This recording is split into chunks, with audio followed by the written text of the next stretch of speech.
All right, guys, welcome back to the Business Block. So today we're at Alaska Tattoo with Andrew Carlson. So we've got some great questions for Andrew, so let's dive into them. So Andrew, tell us about the business and when you got started. We opened this business about 2 years ago. It was about almost 2 years ago we opened it up here in Anchorage. I've tattooed out of Anchorage since 2010, tattooed at different spots, different shops here and there, and I decided I might as well just open up my own shop here in Alaska. Things are going good, stay pretty busy. I have a high clientele basis, so the doors are always open. I have a couple artists with me now. I have a guest artist up here from San Diego. He's actually at the tattoo show right now at Egan Center. But yeah, we've been on about 2 years now. Fantastic. So how long have you been tattooing, and give us a little bit of history about that? I've been tattooing since the early 90s out of Sacramento, California. I kind of grew up in the art world. My mom was a painter, so it was kind of in my blood. We're always doing art. Some of the friends I grew up with in California, they turned into be tattoo artists as well. So it's kind of like growing up with your friends, and we're all artists or whatnot. So, but since the early 90s, I've been tattooing. I've tattooed at many shops all the way from Los Angeles to here, Anchorage, Alaska. So I've traveled a lot. I've been at numerous different shops. So that's one thing good being a tattoo artist. You get to travel different cities. You get to stop and do a guest spot at this shop. Sometimes we might even go do a tattoo party somewhere. So, but yeah, I've been tattooing for quite a while. So fantastic. So you're well traveled, and you've seen all kinds of, I'm sure, people and art that people come up with. So talk to us about the creative side of it, because tattooing is such kind of a unique business in itself. So somebody comes up with an idea, or you come up with their ideas. I mean, how does it normally go in the world of tattooing from what you've seen? Well, okay, normally in the world, it's like someone would want to get something that, they've thought about for many years or months or whatnot. They've had time to think about it, and usually they'll see something, either on social media or Google, and they'll be like, I want something like this. So if they bring us a reference, we do what we do mostly 100% is we change it up to their liking. We'd sit and talk with that client, try to get inside their head to see exactly what they're about. That way, if they get the tattoo, they don't regret it later on in life. Right. Some people do, but a lot of times people will bring references in and we'll change it up, make it our own way, our own style. There's so many different styles of art, and there's so many different types of tattoo artists, So, but the best thing to do is we try to get in your head, to see what you want to wear for the rest of your life. Because a lot of people will come in and be like, oh, I want to get this, or I want to get that. And everyone's got something like that, like the tramp stamp. Everyone's got a tramp stamp, but we try to change it up to make it more original. And that way, 10 years down the road, you don't regret it.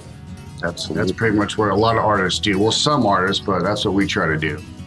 So over 20 years in the business, so I would imagine you've probably seen a couple of goofy ideas. Do you have probably the goofiest tattoo you've done or you've seen off the top of your head? I think probably the goofiest one, I was in Redding, California in 2008, and a gentleman came in and he drew a middle finger with the hand, the bird, and it was really like a child drew it. It was really messed up, and I'm like, oh man, I don't want to do that. So I talked to him. I said, let me sketch something up. We could do something realistic.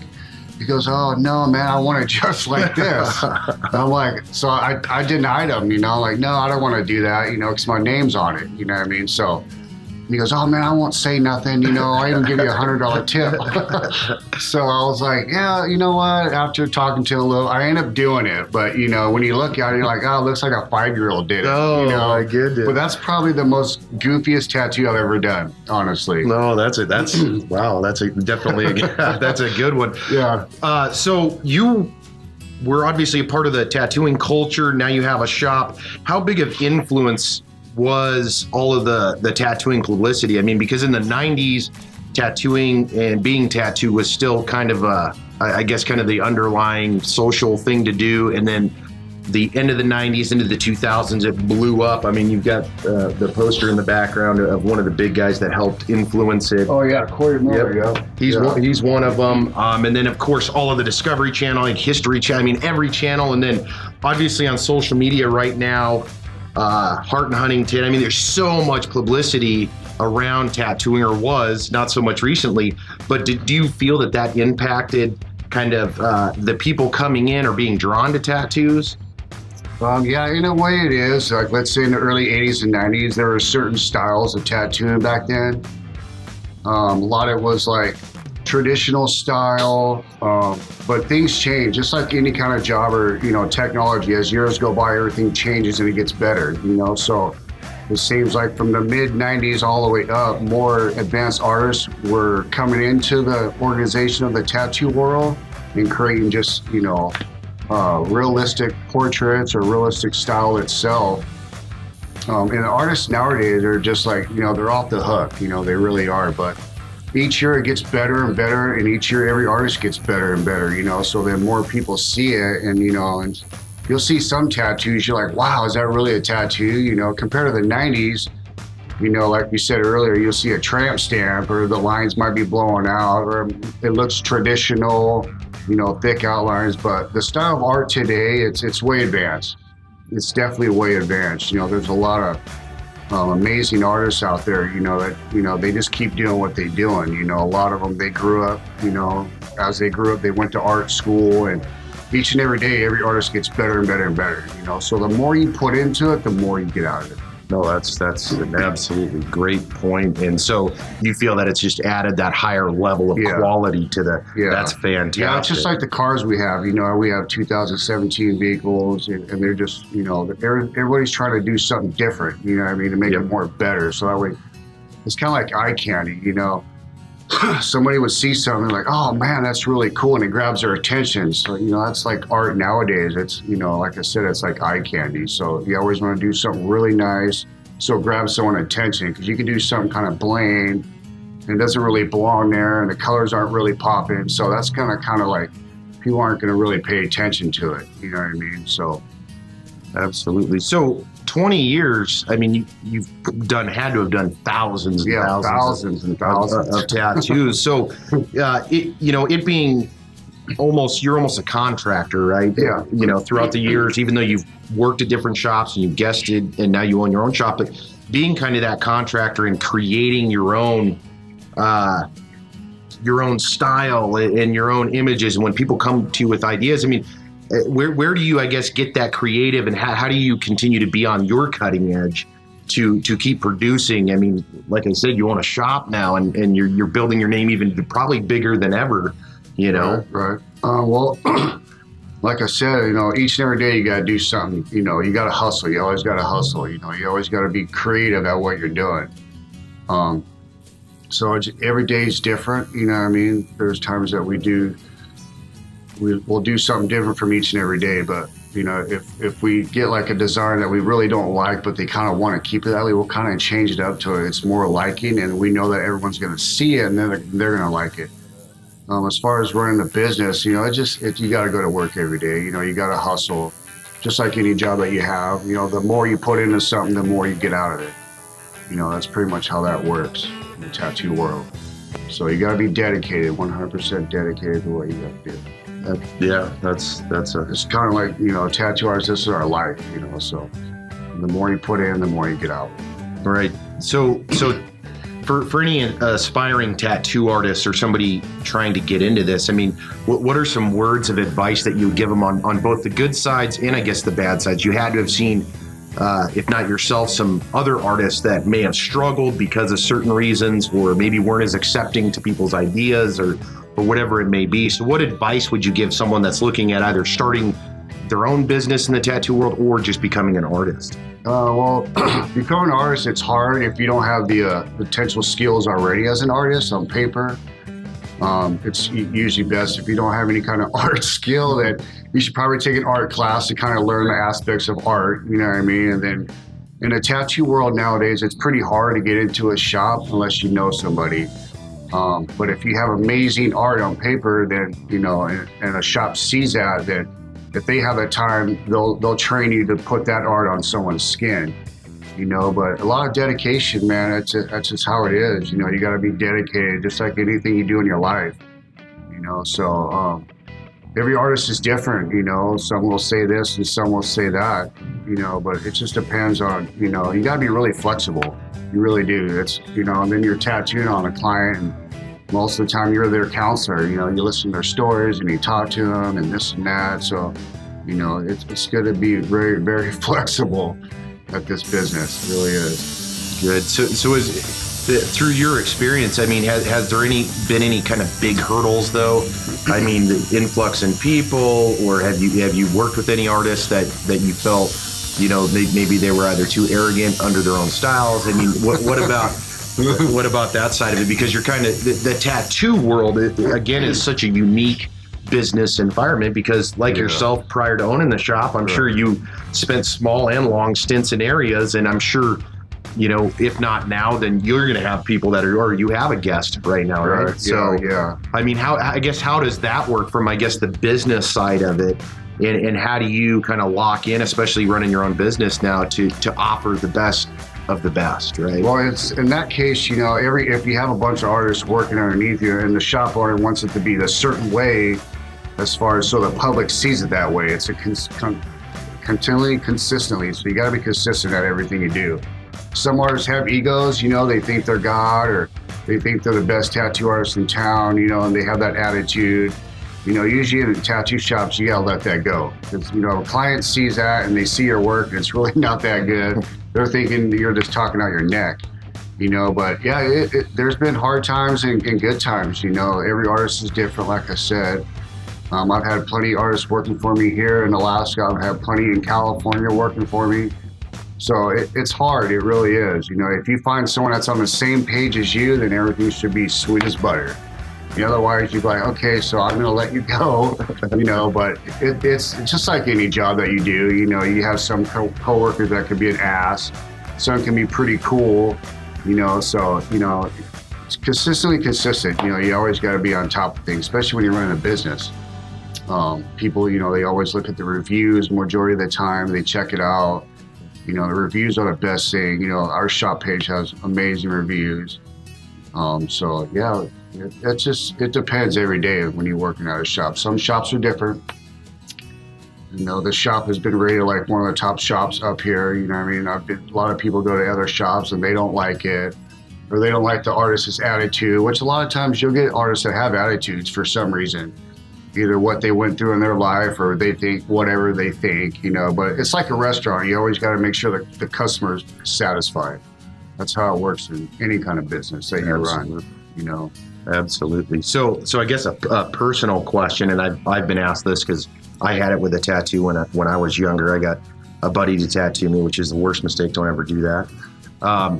But years after, I've had multiple other tattoo artists. How do you face the scenario where someone wants you to work on someone else's art? I know that's kind of a tattoo specific, but I've asked it and I know other people that have, and it's always this, like, I've encountered it from multiple places to where it's, no, where's the tattoo? So give me your take on that. Well, that just all depends on what artist has done it, and usually out of the tattoo world, you got to respect that. A lot of times there'll be a client comes in and say, yeah, I got this started by this artist, but this artist is out of state now. So usually what we try to do is we try to communicate with that other artist and say, hey, this client wants to get this done and you're not around. A lot of shops will just do it, because that client can't get a hold of the other artist. So it just depends, out of respect, a lot of artists will say, no, I'm not going to touch that. That's someone else's art. Right. And then it just depends. I know some tattoo shops have actually done that. They'll tattoo on someone else's art and not say anything. So, but it goes both ways, there's so many cover-ups that I've done here in Alaska, which has actually made me a cover-up specialist, from just local shops here in town, I think that's why, because a lot of artists don't really get in that client's head to see what they exactly want, Either that or the application was applied wrong and they're not happy, so they go to another shop. Absolutely. But it all depends on the customer too. You always got to talk to the customer and see what they want to do. And if they got a piece from a famous artist, like, oh, we're not supposed to touch that. It's just out of respect, you know what I mean? So it all depends. It can go both ways in that situation. Absolutely. No, that's a great answer.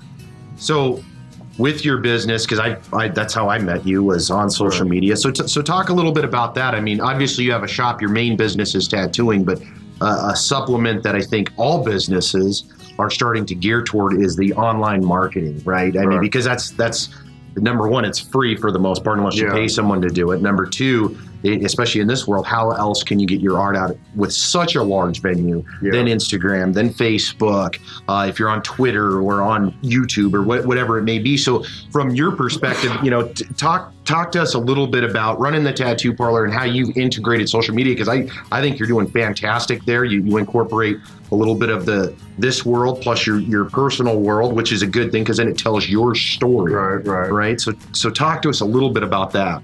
Usually, like when you run a business on social media, it's you got to get out there. You really do. You got to get on a radio station. Or I've been on TV commercials in California, but Facebook, Instagram, Twitter, any kind of social media. You have Yelp. That's what people look at nowadays. Back in the days, they would look at a phone book. But nowadays, everything's viral, so the more you get out there and the more you post and the more people see it, Of course, there's certain times that, usually you post anything, like 3 o'clock, 4 o'clock when people get off work, and if a lot of your clients are following your shop, they'll see it, so it's just anything they see, it always puts that in their mind. Oh, I'm going to go get a tattoo from this guy. I'm going to go talk to this guy, because I like his work.